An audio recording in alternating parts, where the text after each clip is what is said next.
Peraí que eu vou dar uma olhada.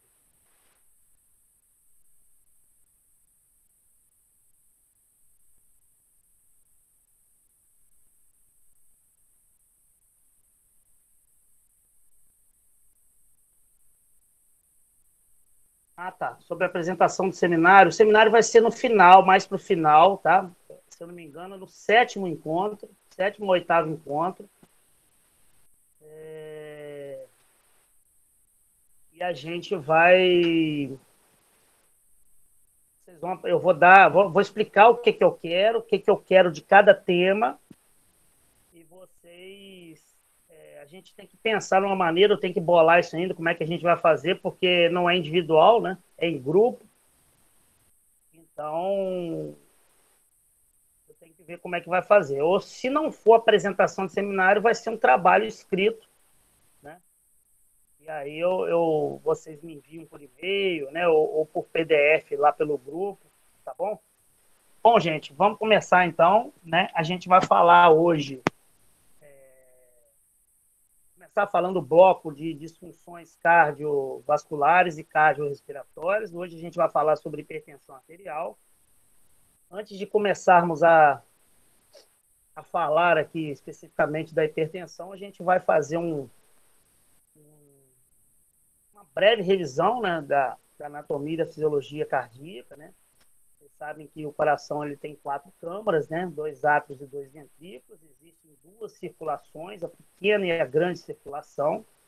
Na pequena circulação, o sangue entra no ventrículo, no átrio direito, cai no ventrículo direito e segue para o pulmão para fazer a troca gasosa, conhecida como hematose, né?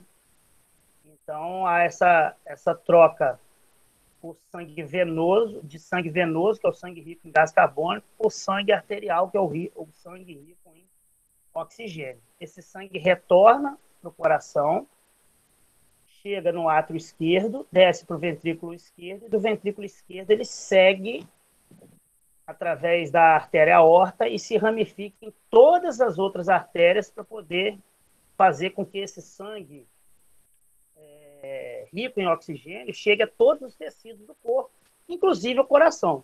Então, o coração é uma bomba, né, que bombeia o sangue para todo mundo e para ele também. Então, ele precisa também de oxigênio, né? A sua musculatura precisa de oxigênio para que ele funcione. Então, a gente vai ver que em determinadas patologias, quando esse sangue não chega adequadamente ao coração, ele acaba funcionando de forma insuficiente. E isso aí vai levar a algumas situações, né, que poderão, além de fazer com que o indivíduo sofra, né, bastante, ele possa também evoluir a óbito, tá? Então, é importante a gente saber que o coração também ele é um órgão que ele bate, né, independente da nossa vontade, né? Existem estímulos elétricos que surgem num determinado ponto do órgão, né, que é o nódo sinoatrial. Ali dispara um potencial de ação que percorre as fibras musculares do coração e fazem com que ele trabalhe, né? Então, o indivíduo também ele pode vir a apresentar problemas de ordem elétrica, né? Ou seja, quando esse estímulo elétrico não funciona de forma adequada. Meu pai, por exemplo, ele botou um marca-passo há 10 anos atrás. Ele começou, na época, a se queixar de estar ficando tonto, né? Que a vista escurecia quando ele subia um lance de escada, quando ele corria, né? E eu estava até achando, na época, que ele tivesse uma obstrução de carótida, que é essa artéria que leva o sangue para o cérebro. E aí eu estava, na época, até dando aula um dia de manhã, minha mãe me ligou, pedindo para que eu fosse às pressas a Bom Jesus, porque ele tinha desmaiado, tinha sido levado desacordado ao hospital. Quando eu cheguei lá, que eu conversei com o médico falou que ele chegou ao hospital com uma pressão de 60 por 30, ou seja, praticamente morto, que ele estava na UTI, mas estava acordado, eles estavam monitorando ele, fazendo a pesquisa do que poderia ser, e estava com 2 drogas vasopressoras, que são drogas que fazem com que haja vasoconstrição e com isso aumente a força de ejeção do coração e aumente a pressão. Eu achei estranho. Aí o médico falou, não, isso aqui deve ser das medicações de pressão que ele toma, ele deve ter tomado uma dosagem maior. Aí eu até falei com ele, doutor, o meu pai, ele toma remédio há mais de 20 anos. Não acredito que tenha sido do remédio não, mas tudo bem. E aí eu consegui, na época, sempre trabalhando em UTI, né, consegui articular a vinda dele para cá. Chegando aqui na UTI, na Santa Casa, ele fez novos exames e detectaram uma bradicardia. Não sei se vocês aprenderam em Fundamentos 1. A bradicardia é uma diminuição da frequência cardíaca, normalmente abaixo de 50 batimentos por minuto. E aí ele botou um aparelho, né, um Holter, que fica preso à monitorização por 48 horas, e com 46 horas e poucos minutos eles descobriram uma arritmia, e isso fez com que eles decidissem por colocar um marca-passo. O marca-passo, então, é um aparelho que fica acoplado aqui no tórax e ele, entre aspas, é como se fosse um sentinela, né? Em algum momento que o coração vier a bater abaixo de um determinado intervalo que eles programarem ali para o aparelho reconhecer, ele dá como se fosse um choque, né? Ou seja, acorda o coração para o coração voltar a trabalhar normalmente. Mas a gente vai falar isso em outra aula. Hoje a gente vai falar sobre a hipertensão arterial, né? Hipertensão arterial é definida como a manutenção de níveis tensionais, né? Ou seja, níveis de tensão acima do normal dentro dos vasos. Normalmente, quando essa tensão fica acima de 140 milímetros de mercúrio para a pressão sistólica e 90 milímetros de mercúrio para a pressão diastólica, em 3 medidas, né, diferentes e aleatórias, a gente considera que esse indivíduo está hipertenso, tá?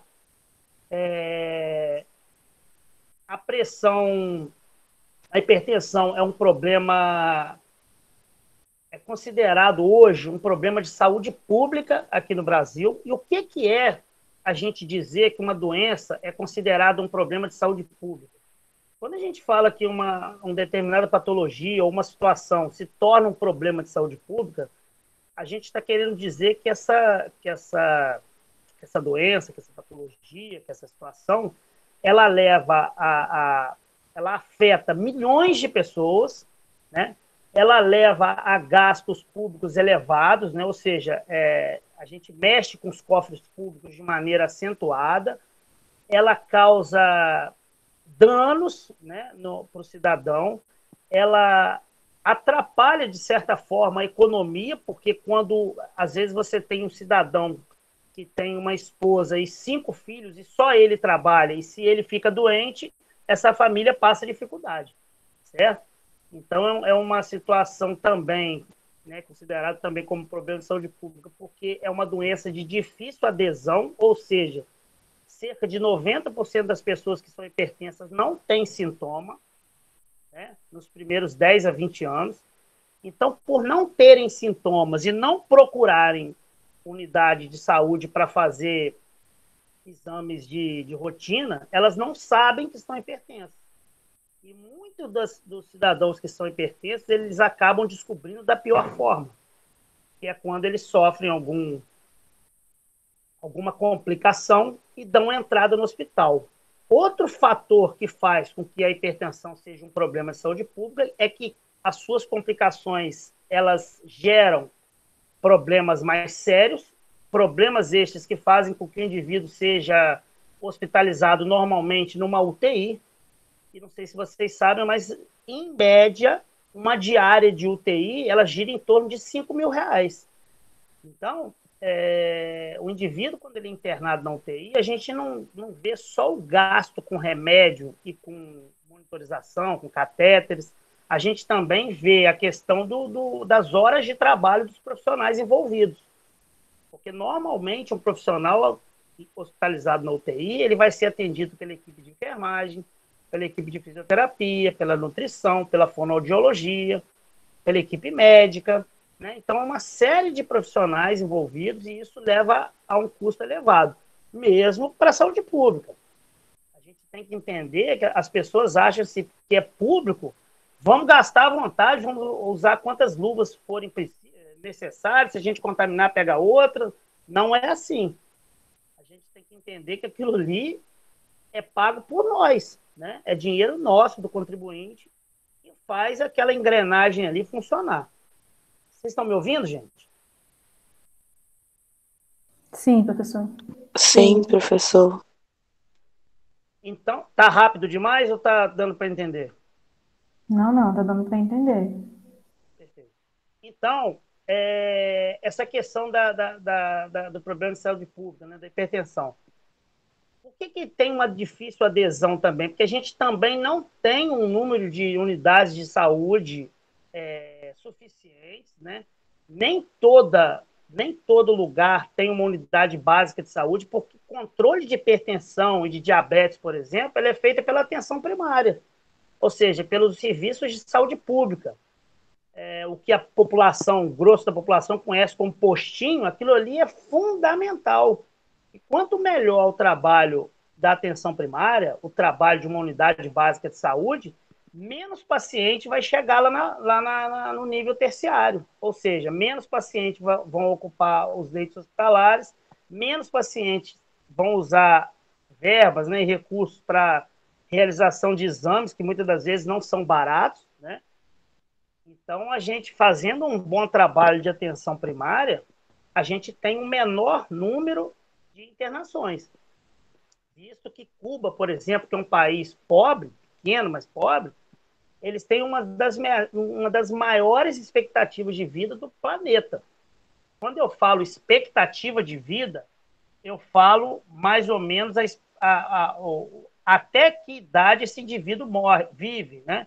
Então, em Cuba, normalmente a população ela morre em torno dos 87 anos, ou seja, uma expectativa de vida altíssima. Se eu não me engano, no Brasil é 78, uma coisa assim, que já é elevado, visto que antes do surgimento do Sistema Único de Saúde,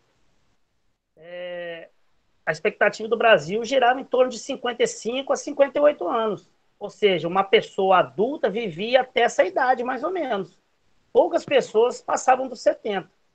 Por quê? Não se tinha uma atenção primária funcionando, só tinha acesso à saúde aquelas pessoas, eu acho que aqui a maioria de vocês são novinhos, talvez vocês não se lembrem, mas só tinha acesso à saúde quem contribuía, quem tinha carteira assinada, contribuía com o INPS, e aí a essa pessoa era garantido o direito de se consultar, por exemplo, com um ortopedista, com um dentista, com um neuro, com um cardiologista, e mesmo assim também não era fácil, não. Tinha que dormir na fila, né? Muitas das vezes se pagava alguém para ficar na fila para você, para pegar a ficha lá no INPS. Eu sei porque eu vivi essa realidade, filho de pais humildes, né? Então, eu não tinha plano de saúde, né? Eu dependia do serviço público. E aí, só a partir de 90, com a criação do SUS, que o sistema de saúde brasileiro melhorou assim, enormemente. Então, hoje, voltando a falar aqui da hipertensão, a hipertensão é uma doença que afeta aí em torno de 40 milhões, de 20 a 40 milhões de pessoas, é um número assim elevadíssimo da população, tá? A hipertensão é uma doença crônica, né? Quando eu falo em doença crônica, eu falo daquelas doenças que acompanham o indivíduo praticamente para o resto da vida dele. Elas não têm cura, porém têm controle. Então, o indivíduo, dependendo da doença crônica que ele tiver, por exemplo, a hipertensão, ele pode ficar hipertenso a partir dos 40 anos e viver até os 100. Né? Se ele fizer um controle, daqui a mais para frente a gente vai falar controle de ingestão de sódio, controle do fumo, do etilismo, do uso de drogas, do estresse, né? Evitar o sedentarismo. Então, se ele tomar as medicações, caso elas sejam prescritas para ele, então, se ele toma esses cuidados, a tendência é que ele viva com essa doença de forma controlada a vida toda, tá certo? Bom, os fatores de risco para hipertensão arterial, na maior parte das vezes, é o sexo. O que eu quero dizer com sexo? O fato do sexo masculino, ele tem uma preponderância um pouco maior, uma predominância maior sobre o sexo feminino, né? A raça, a gente tem um número de hipertensos da raça negra muito maior do que pessoas da raça branca. A obesidade também faz com que haja né, acúmulo de gordura dentro dos vasos, né, e aí o sangue circula com uma dificuldade um pouco maior, e o peso também atrapalha a distribuição do volume sanguíneo, e com isso há um aumento de tensão dentro dos vasos.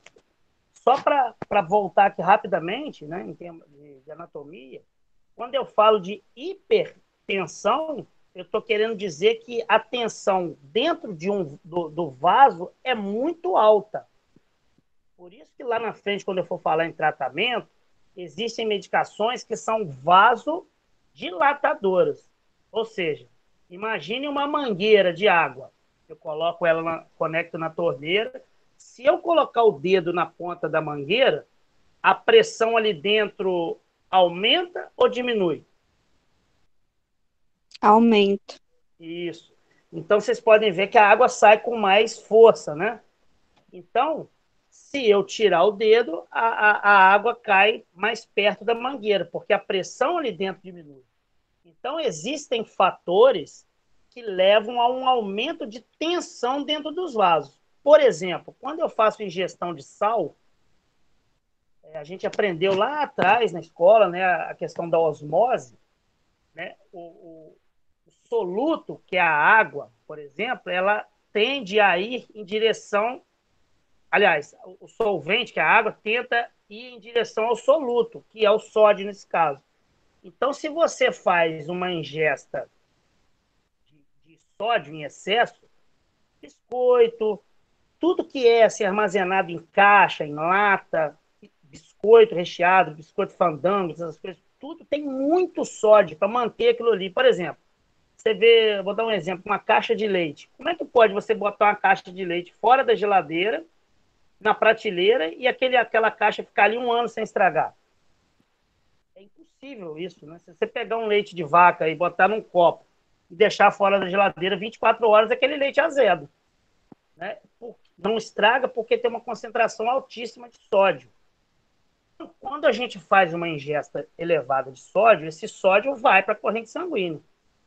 Para compensar essa grande concentração dentro da corrente sanguínea, o que o corpo faz? Retém líquido. Então, o líquido atravessa, né, a barreira dos vasos e chega até dentro deles. Então, como você tem uma absorção de água maciça, né, ali para dentro, o volume ali dentro do vaso aumenta ou diminui? Aumento. Isso. Então, como a gente tem esse aumento de volume, naturalmente eu tenho um aumento de tensão. Então, por isso, em alguns casos, mesmo você não sendo hipertenso, quando você faz uma alta ingesta de sódio, naquelas primeiras horas ali, se você aferir a pressão daquele cidadão, ela está um pouquinho acima dos valores normais que ela costuma apresentar. Tá? Então, esse fator. Então, Helena, Sim. nós podemos dizer então que a hipertensão arterial está muito associada à má alimentação, né, que nós temos no Também, dia a dia. demais, demais.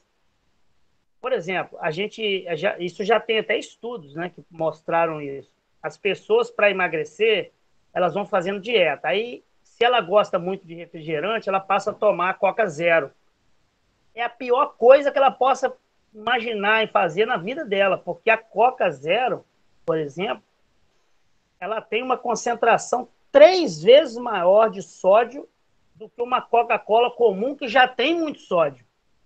Então, é como se você estivesse comendo cerca de 2 colheres de sopa de sódio naquela coquinha que você está tomando ali. Então, o indivíduo não engorda, entre aspas, por conta da não ingestão de açúcar, mas ele começa a inchar, porque ele começa a reter líquido. Tá? E isso aí futuramente vai danificar a circulação dele, vai danificar o rim dele. Então a gente tem que pensar que existem vários fatores. Um deles, primordiais, é a ingestão alimentar, como você acabou de falar. Professor, Sim. muita gente, assim, quando tá com a pressão alta, né? Aí chega alguém e fala, tem que ingerir muito líquido que a pressão vai baixar. Tem a ver com essa questão do sódio? Então, justamente, porque quando você ingere muito líquido, né, a gente tem que pensar que a maior parte do nosso corpo é formada por líquido. Quanto mais líquido você ingerir, melhor é o funcionamento e o trânsito celular no nosso corpo e mais diluído fica o nosso sistema vascular. Então, se você tem uma certa concentração de sódio, quanto mais líquido você ingerir, melhor para dissolver, né, para neutralizar essa alta concentração de soluto, no caso aí o sódio. Então, a água, para nós seres humanos, é fundamental para o funcionamento ideal do nosso corpo. Tanto que, assim, isso depende muito do tamanho da estrutura corpórea, né? Mas em média, na pior das hipóteses, a gente tem que tomar em torno de 2 a 2,5 litros de água por dia. Daí para mais, tá? Então, falei, idade, sexo, raça, né, obesidade, ingestão de sódio. Outro fator de risco é o índice de massa corpórea acima de 25 quilos por metro quadrado. Então, isso aí vai de encontro à questão da obesidade, né? O etilismo também é um fator importantíssimo para desencadeamento da hipertensão, porque desidrata a pessoa, então ela fica também com uma alta concentração no sangue. E o fumo, né? Eu faltou falar aqui do fumo também. Bom, o diagnóstico clínico, né? O diagnóstico da hipertensão, ele é feito basicamente de forma clínica, não tem assim, você pode até fazer, vou falar daqui a pouco, dos diagnósticos laboratoriais, mas aí normalmente quando a gente faz exames laboratoriais, a gente está fazendo com que haja ou descarte de algumas situações que estão contribuindo para a hipertensão, ou a confirmação da presença de determinadas situações que vão fazer um sinergismo. O que é sinergismo? É você potencializar alguma coisa. É você juntar uma coisa e outra, e a soma dessas duas coisas fazer com que haja um aumento de potência final. Tá? Então, o diagnóstico clínico é feito por medidas ambulatoriais, né? A gente chama de mapa, né? Que é você colocar um aparelho no braço do cidadão, né? Preso no corpo dele, ele não pode nem para tomar banho tirar aquilo ali. Então, aquele aparelho vai fazer diversas mensurações num intervalo de tempo previamente programado por quem colocou o aparelho, né? E aí, depois que ele entregar esse aparelho, ele tem um cartão de memória na qual o profissional médico vai colocar aquilo ali num programa de computador e vai analisar um gráfico das mensurações feitas. Ou ele, sendo considerado hipertenso, vai apresentar ali 3 medidas nas 24 horas acima desse valor de 140/90, ou, por exemplo, se ele apresentar alguma medida superior a 110 milímetros por 90 em repouso, ou seja, ele dormindo, também ele pode ser considerado hipertenso. A gente também tem a medida feita, a automensuração, né, que o indivíduo mede com auxílio de alguém na casa dele, passa esses valores para a equipe médica. Né? Eu lembro quando eu trabalhei no PSF, no início da minha carreira, eu montei eu por minha conta mesmo, com meu dinheiro, eu mandei imprimir, eu bolei uma espécie de uma cadernetinha onde para as pessoas que eram hipertensas e eram cadastradas na minha unidade, eu dava aquela cadernetinha, eles mediam e anotavam ali as mensurações e me entregavam semanalmente. Então, semanalmente eu olhava aquilo ali, via quem estava tomando remédio estava dentro do padrão de normalidade, entre aspas, para quem era hipertenso, e via quem porventura, tivesse tido algum descontrole da sua pressão, né, mesmo tomando remédio, e isso aí, quando eu identificava isso, eu passava para o médico da minha equipe e a gente fazia ou uma orientação para o paciente, que às vezes poderia estar com o remédio certo fazendo o uso incorreto, ou fazendo o uso correto, mas a medicação, de repente, não estivesse fazendo efeito esperado para ele. Tá? Tá tudo bem, gente? Tá todo mundo entendendo o que eu estou falando? Estou sim. Então, Sim, qualquer professor. dúvida, pergunta, tá? Para aí, ou levanta a mãozinha, ou me chama aqui no microfone. Bom, as causas da hipertensão arterial, a gente tem dois tipos de causa, né? A causa essencial e a causa secundária. A causa essencial afeta em torno de 90% a 95% dos pacientes, né? E normalmente essa hipertensão arterial essencial ela não tem causa definida, tá? Já a hipertensão arterial secundária, o próprio nome está dizendo, ela vem em virtude de alguma situação patológica ou de alguma situação vivida pelo indivíduo. Tá? Ela afeta em torno de 5 a 10% dos hipertensos. Então, as causas, por exemplo, dessa hipertensão secundária pode ser causa renal, causa endócrina, causas vasculares, distúrbios do sistema nervoso central, doença hipertensiva específica da gravidez, né? Existe uma doença chamada DEG, doença arterial hipertensiva específica da gravidez. Ela afeta mulheres no período de gestação. Então, algumas mulheres elas podem ter dois tipos de situação que podem, inclusive, até levá-la à morte, que é a pré-eclâmpsia e a eclâmpsia. A eclâmpsia é mais grave, mas tanto a pré-eclâmpsia quanto a eclâmpsia, elas vão levar a um aumento de volume, aumento significativo da retenção de líquidos por parte da grávida, da gestante, fazendo com que a pressão arterial fique nas alturas. Isso pode levar a rompimento de vasos, principalmente na cabeça, leva a uma insuficiência cardíaca devido ao aumento da tensão nos vasos. A gente tem que entender, gente, que é o seguinte, quando há uma hipertensão, o coração ele tem que fazer uma força um pouco maior para bombear o sangue. Vou dar um exemplo para vocês. Vamos supor que vocês têm uma... Vou dar um exemplo. Quando você enfia um canudo numa garrafinha de Coca-Cola, por exemplo, de refrigerante, um canudinho fininho, você não tem que fazer mais força para puxar o líquido? Bota aquele canudinho colorido que nem tem mais. Não sei se alguém pegou, uns canudinhos fininhos.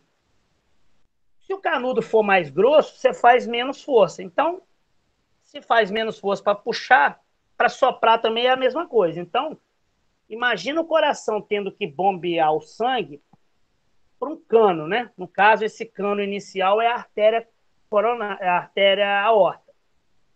Quanto mais fechado tiver o calibre da artéria aorta, mais força o coração tem que fazer para romper aquela dificuldade vascular ali, certo? E quanto menos tenso tiver o vaso, menos força o coração precisa fazer. Entenderam isso? Aí, quando o Sim. coração faz tanta força, o coração acaba inchando, né? Acaba Isso aí, causando um perfeito. inchaço. É isso que eu ia falar agora. Então, quanto mais tempo o coração passar fazendo força, e aí eu digo mais tempo, gente, 20 anos, 30 anos, porque, como eu disse lá no início da aula, por isso que a gente tem que ir juntando uma coisa a outra, e principalmente a questão anátomo-fisiológica, tá? Por isso que é tão importante a gente saber anatomia e fisiologia. Muitas das vezes, como a hipertensão é assintomática, o indivíduo não tem sintoma nenhum, então ele não sabe que ele é hipertenso. E aí ele está com a pressão nas alturas e está o coração dele tendo que comprimir e fazer aquela força para vencer aquela resistência arterial.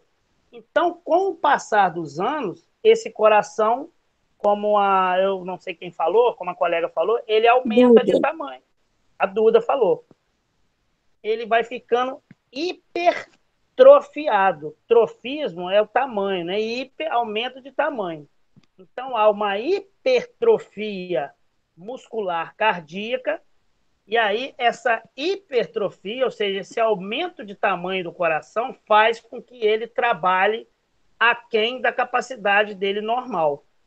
E aí, diferentemente da musculatura do braço, das pernas, do tórax, quando a gente malha, a gente fica forte. Se a gente parar de malhar, aquele músculo retorna ao tamanho dele normal. No caso do coração, uma hipertrofia não regride mais. E aí, essa hipertrofia cardíaca, num determinado momento, vai gerar um quadro que a gente vai ver, se não me engano, na terceira ou quarta aula, que é conhecido como insuficiência cardíaca congestiva, que se não for tratada adequadamente ou a longo prazo, vai gerar uma situação conhecida como edema agudo de pulmão cardiogênico, que a gente também vai ter uma aula sobre isso. O edema agudo de pulmão é um encharcamento do pulmão em virtude de um não trabalho adequado do coração em receber o sangue que vem do pulmão. Então, como o coração não recebe na mesma velocidade e não dissipa aquele sangue que está chegando para ele, vindo do pulmão, começa a haver um congestionamento, né, dentro do vaso que leva o sangue artéria pulmonar, que leva o sangue do pulmão para o coração, e aí esse sangue vai chegar um momento que esse congestionamento vai afetar o órgão em si. E aí essa pressão dentro dos capilares é tanta que esse sangue ultrapassa os capilares e encharca o pulmão de sangue. É como se o paciente estivesse se afogando nele próprio. Tem que perguntar? O coração inchado pode levar ao acidente vascular cerebral? Então, não. O que leva ao acidente vascular cerebral é uma hipertensão não tratada. Eu vou falar agora, daqui a pouco. Porque, assim, o acidente vascular cerebral ele ocorre ou por uma obstrução de uma artéria que leva sangue para o cérebro, e aí a gente chama isso de acidente vascular cerebral isquêmico, ou pela a força, a tensão está tão grande que num determinado momento, devido até uma má formação de um vaso do cérebro, esse vaso se arrebenta e aí encharca de sangue ali o parênquima cerebral. Esse é o acidente vascular cerebral hemorrágico, que é muito pior do que o isquêmico. Mas a gente vai se deter isso aí, senão eu vou começar a falar aqui, a gente vai ter uma aula também sobre isso. Outra causa da hipertensão arterial secundária, né, é o estresse agudo. Alguém pode ter um estresse, e aí eu falo estresse, não só aquele estresse de ficar bravo, não, tá, gente? Uma situação de tristeza profunda, de uma decepção, de um susto tão grande, que há também a liberação de alguns neurotransmissores que fazem com que haja a vasoconstricção, vasodilatação, tá? Vasoconstrição, vasodilatação. Então, há uma vasoconstrição, a vasoconstrição leva a um aumento de tensão dentro dos vasos e, com isso, a hipertensão. E última causa que dá hipertensão arterial secundária é o uso de fármacos. Algumas medicações elas vão ser usadas para tratar determinadas situações, mas fazem com que haja aumento da pressão. Tá certo? Bom, os sinais e sintomas, né? A maior parte da hipertensão, como eu disse, ela é assintomática, cerca de 85% a 90% dos pacientes são assintomáticos, né? Eles ficam assintomáticos aí por 20 anos, né? Não tratando a doença, não sabendo que são hipertensos e não tendo sintoma. Mas quando há sintoma, os sintomas são cefaleia, zumbido no ouvido, tontura. Essa cefaleia ela é muito comum aqui na região occipital, tá? aumento do volume urinário, a gente chama de poliúria, que é um, né, aumento de volume da urina. Dispneia, né, aos esforços, e também dispneia durante o sono, durante o período de sono. Pode haver também, tá? Não tem muito sintoma além disso, não. Os principais são esses.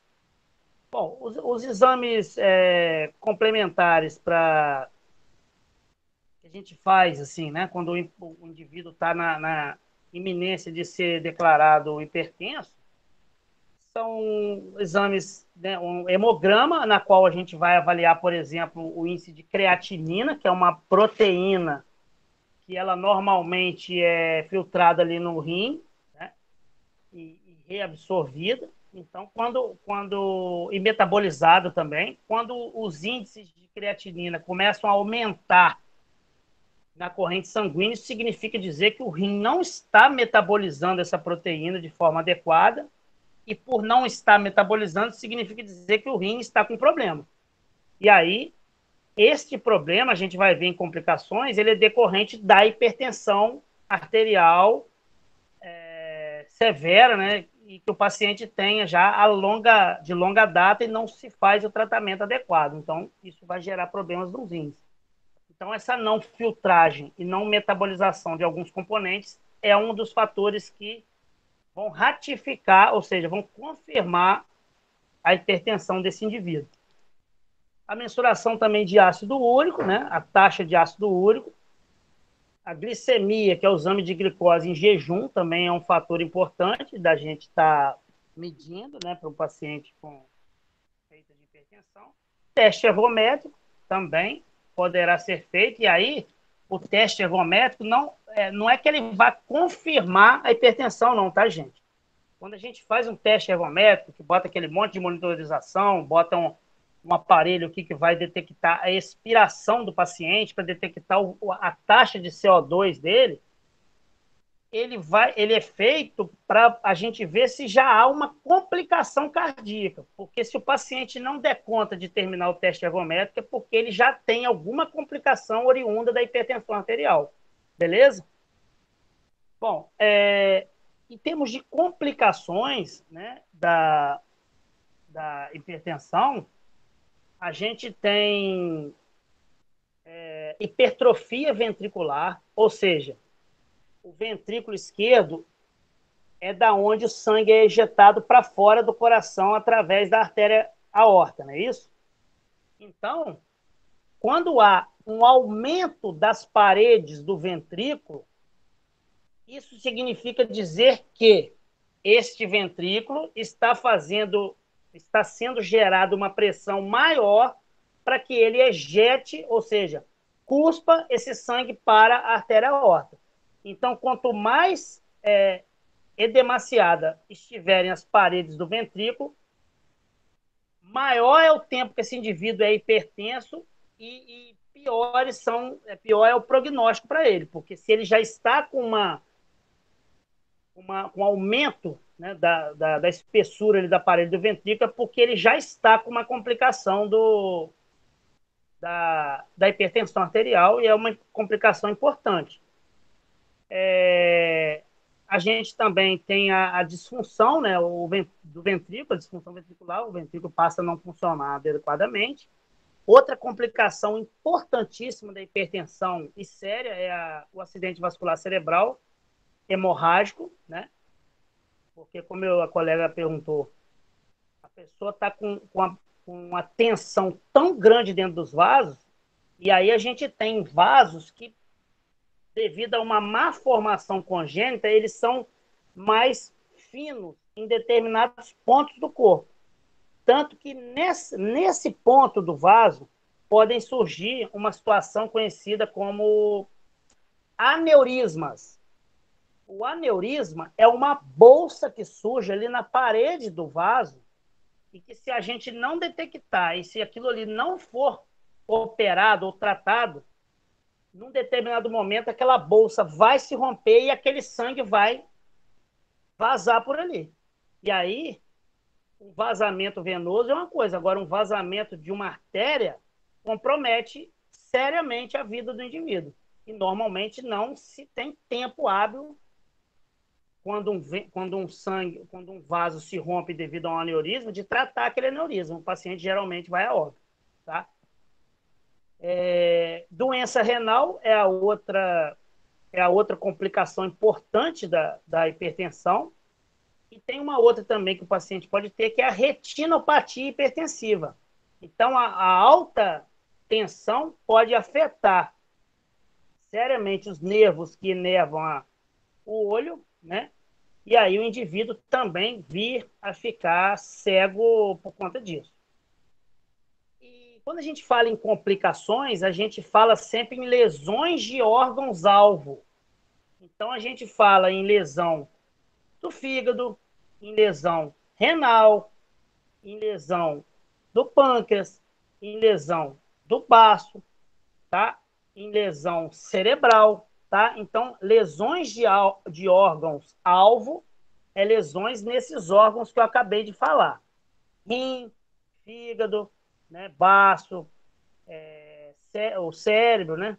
Então, quando o indivíduo tem já confirmado lesões de órgãos-alvo, é porque ele tem uma séria hipertensão arterial, que precisa ser urgentemente tratada e controlada, para que ele não venha a sofrer o pior, que é a morte, né? Pergunta, gente, até aqui? Alguém quer perguntar? Vocês estão me ouvindo? Dá para ouvir Estamos sim. sim, tá tranquilo. Tudo bem, beleza. Então, o tratamento, né?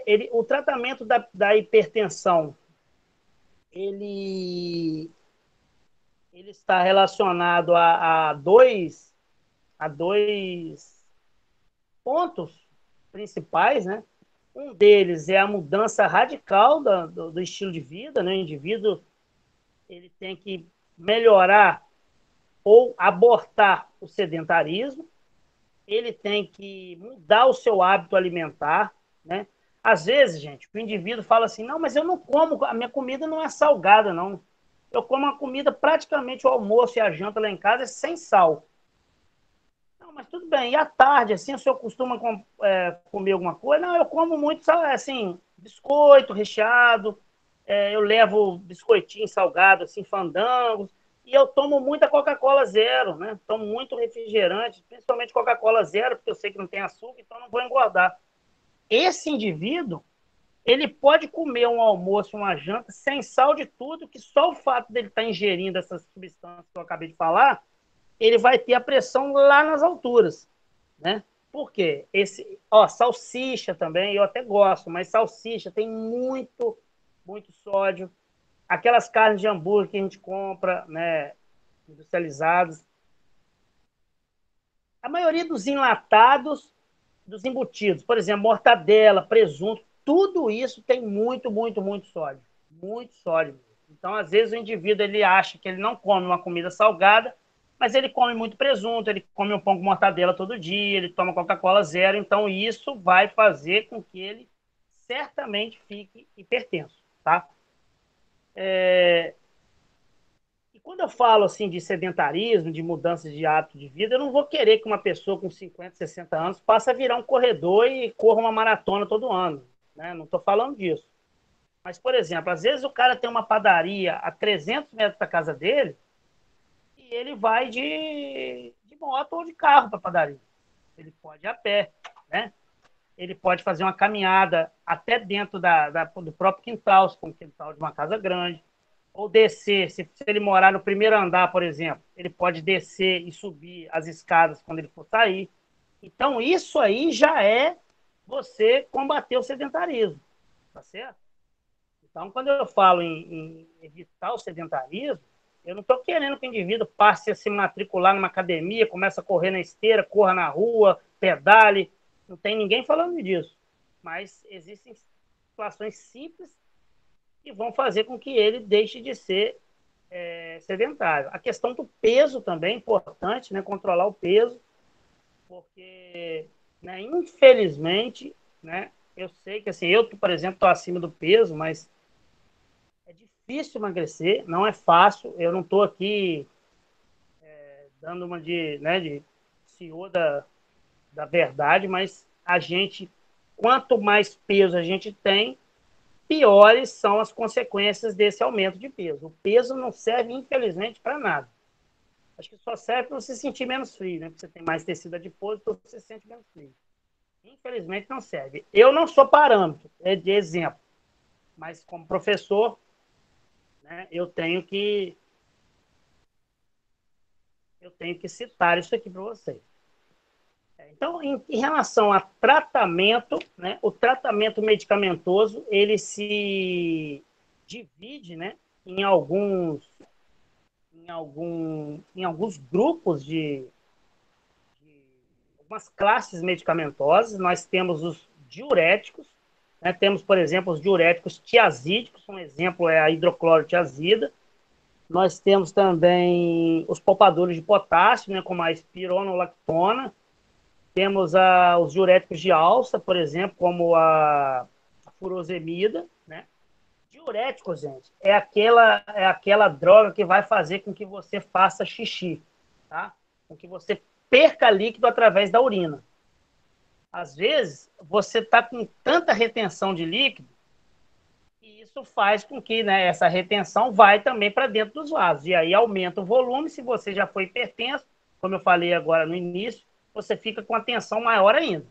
Então, o diurético vai fazer com que você elimine bastante, tanto que, assim, as doses do diurético geralmente são diárias e uma dose só, feita pela manhã. E, normalmente, dependendo da hora que você tome, é até difícil, assim, você ir trabalhar, porque você vai ao banheiro, assim, vamos botar aí, você toma um remédio.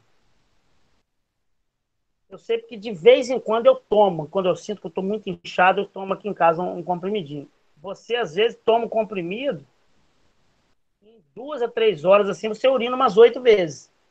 Né? Então, assim, dependendo de onde você esteja, e é uma vontade de urinar tão grande que quase que não dá para segurar. Tem também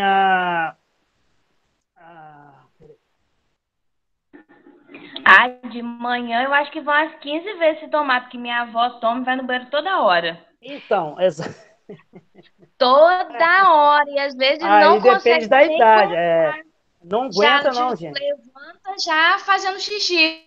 Para você ter ideia, ontem eu tomei um diurético, né?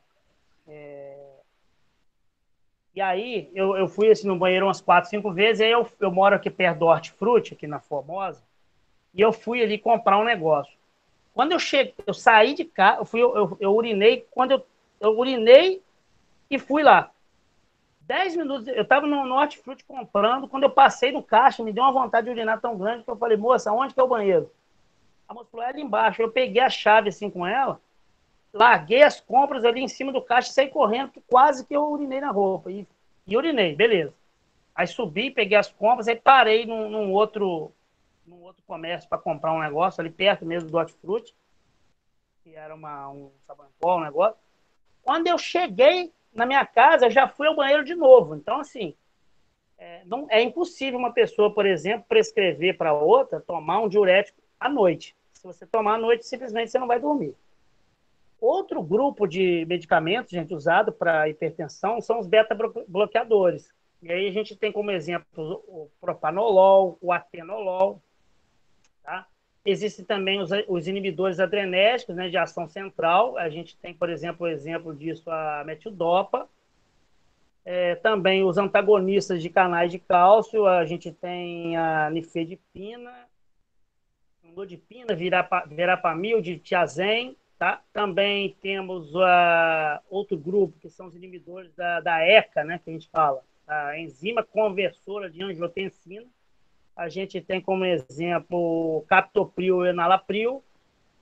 Então, assim, geralmente, quando você define um indivíduo como hipertenso,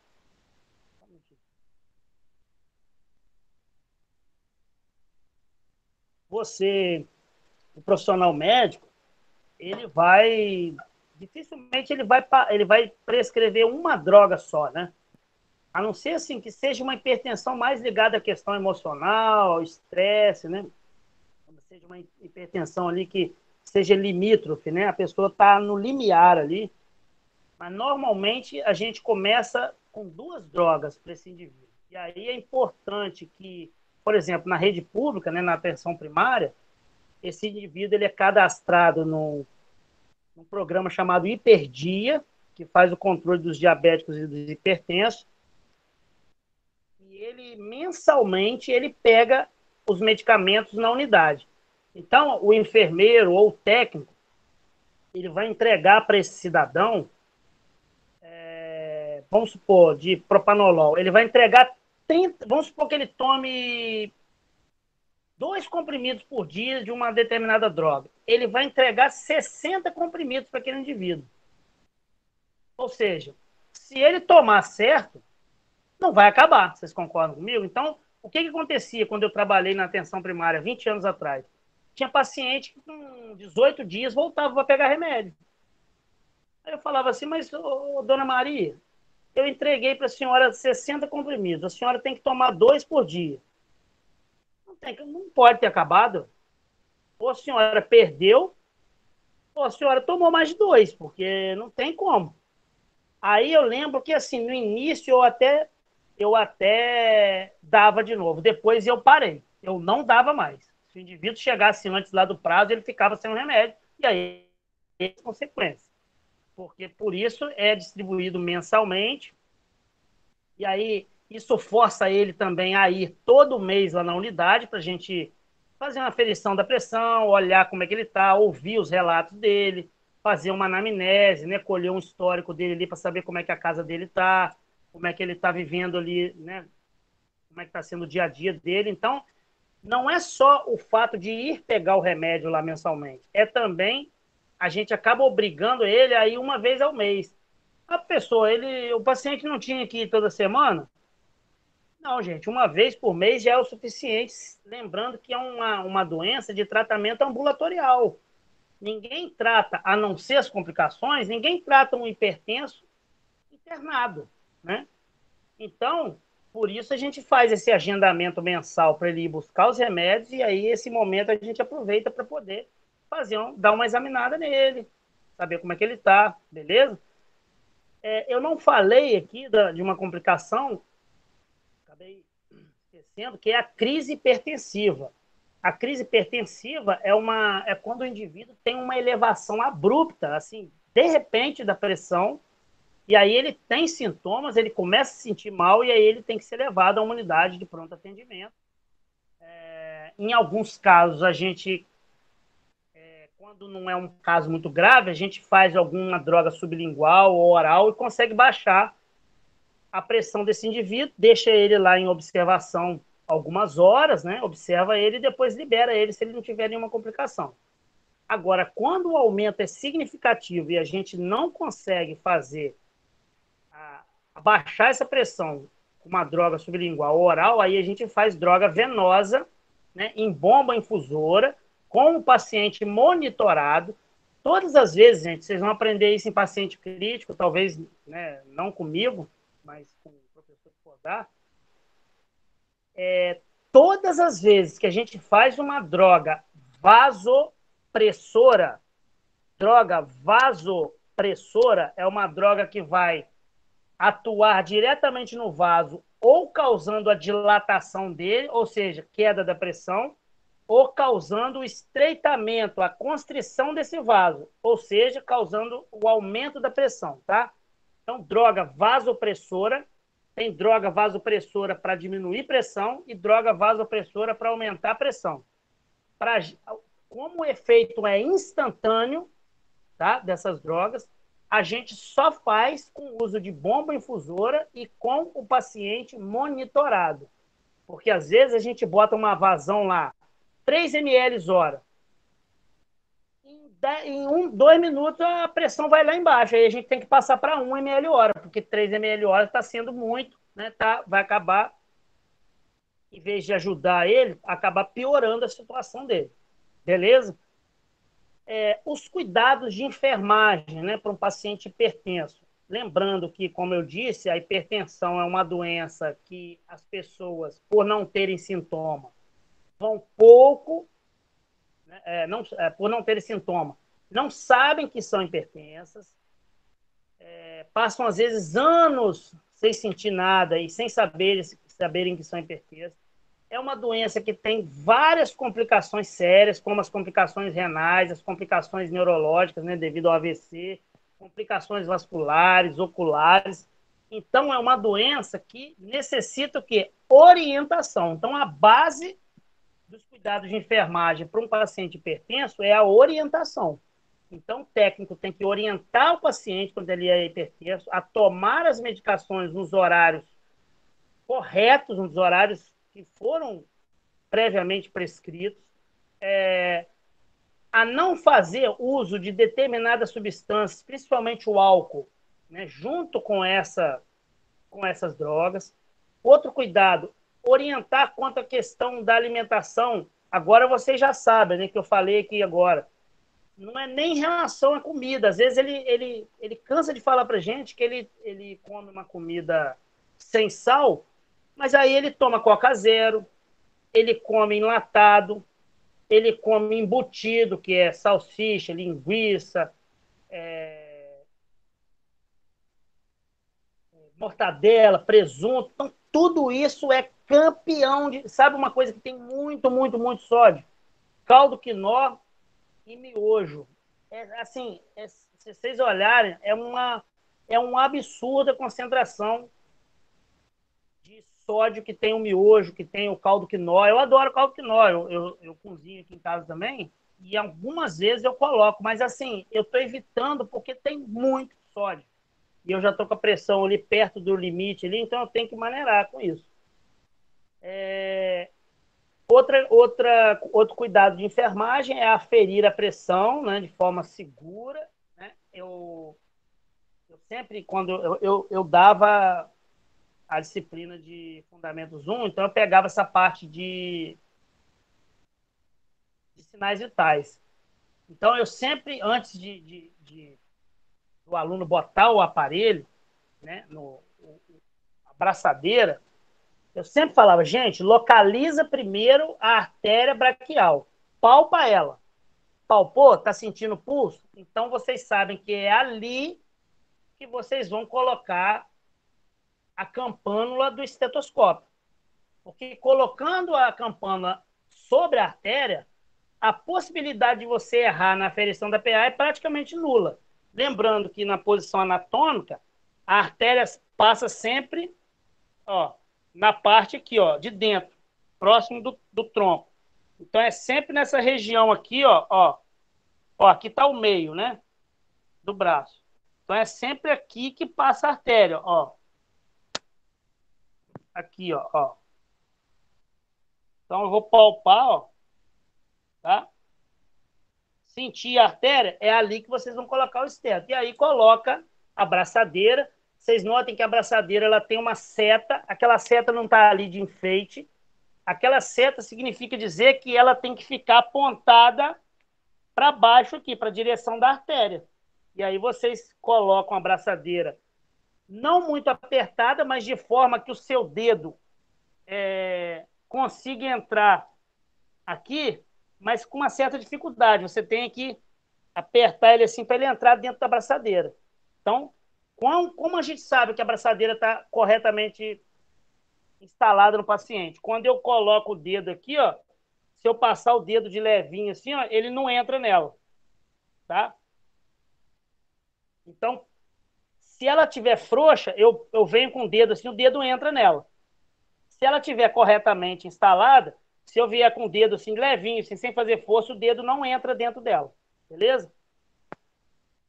Professor, Oi. você falou a respeito de um programa, acho que perdi o nome, né? Para o hipertenso fazer parte desse programa, fazer um monitoramento mensal, receber a medicação, ele tem que ter sido diagnosticado por um profissional do SUS, numa unidade do SUS, ou no particular ele também faz parte? Não necessariamente. Ele pode, se ele já tiver o diagnóstico, né, se ele já tiver prescrições, por exemplo, receita de medicamentos, por exemplo, que ele já tome, e aquilo ali já é a prova de que ele é hipertenso. E aí ele pode procurar uma unidade básica, né, mais próximo da casa dele, o PSF, né, que é o Programa Saúde da Família, por exemplo, e aí eles vão cadastrar ele. Ele vai receber as medicações mensalmente, e mesmo que às vezes, dependendo da cidade, não sei como é que está aqui em Campos, se tiver faltando alguma medicação, ele compra né, aquele programa Farmácia Popular, ele compra remédio ali por R$ 3, R$ 5 a cartela, a caixa pro mês todo. Ah, sim, É a entendi. atenção primária que vai cadastrar ela ou ele, né? Mas não precisa ser diagnosticado especificamente por um profissional do SUS, não. Tá bom? Entendi. Tá ok, muito obrigada. Beleza. Gente, deixa eu falar. Vocês têm alguma pergunta a fazer? Eu estou concluindo essa aula de hoje de hipertensão, tá? Eu vou parar aqui a gravação e vou continuar falando com vocês, tá bom?